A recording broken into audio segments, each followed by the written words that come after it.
नमस्कार दोस्तों, कथा कहानी में एक और रिपोर्टार जो वरिष्ठ पत्रकार अमरीक सिंह ने लिखा है। ये कोरोना काल में उपजे संकट पर ही है। तो इसका शीर्षक है उफ नहीं कि उजड़ गए लोग सचमुच गरीब है। दुष्यंत का एक शेर है कि ना हो कमीज तो पाँवों से पेट ढक लेंगे, ये लोग कितने मुनासिब हैं इस सफ़र के लिए। कभी हिजरत करके मजदूरी करने पंजाब चले आए उन लोगों के हाल पर यह शेर बहुत सटीक बैठता है, जो अब या तो अपने घरों को लौट चुके हैं या फिर लौटने की कोशिश में हैं। कोरोना के संक्रमण का खौफ है, लॉकडाउन है, कर्फ्यू है, इससे बेपरवाह भीड़ सूबे के बड़े बड़े शहरों की सड़कों पर कतार बनाकर खामोशी से चलते हुए मिल जाती है। लोग जिनके सिरों पर गठरियाँ, बगल में पोटलियाँ, हाथों में बच्चों की नन्ही उंगलियाँ, किसी किसी के सिर पर कृषकाय बुजुर्ग भी। पूछिए कि कहाँ जाना है तो हर जगह एक ही जवाब मिलेगा, रेलवे स्टेशन।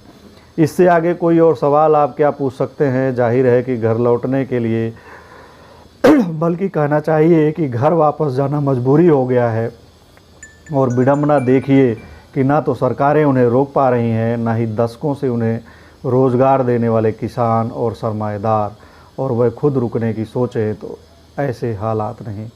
हालात के हर पहलू से सारे ही वाकिफ़ हैं, फिर भी आश्वासनों वायदों की कच्ची डोर के बूते कल को फिर वापस आने का ताना बाना बुनते जा रहे हैं। रोकने वाले रोक रहे हैं, लेकिन जाने वाले जा रहे हैं।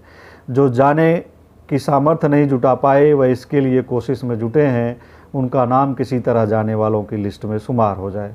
इसके लिए वे भरपूर कोशिश में हैं। कोई दलालों के हत्थे चढ़ जाता है तो किसी को ठेकेदार बरगला रहे हैं। एक ने तो 9 मई की रात लुधियाना में इसलिए खुदकुशी कर ली कि घर लौटने की राह हर रोज़ मुश्किल हो जाती थी। भूखमरी की नौबत आ पड़ी थी।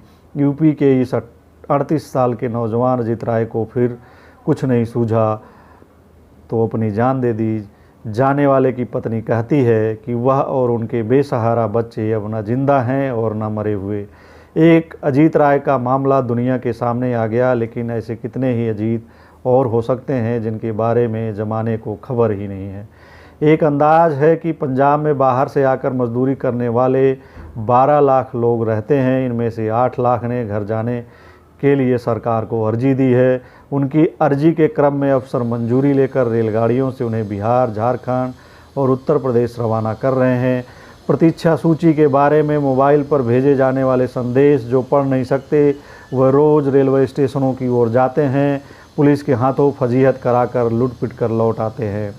मायूसी के साए में घर वापसी की ख्वाहिश और इन गाढ़े दिनों में बेचने लायक पास में जो कुछ भी था वह सब अब तक बिक चुका है।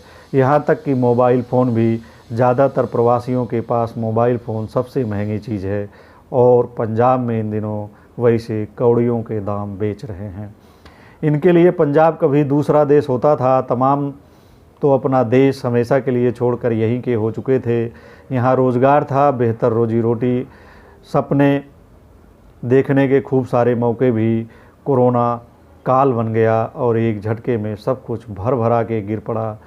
अब यह देश बेगाना है, लौट कर नहीं आना है।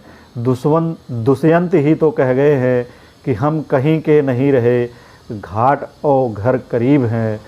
अपने आपने लौ छुई नहीं, आप कैसे अदीब हैं। उफ नहीं कि उजड़ गए लोग सचमुच गरीब हैं। धन्यवाद दोस्तों, मिलते हैं अगले वीडियो में।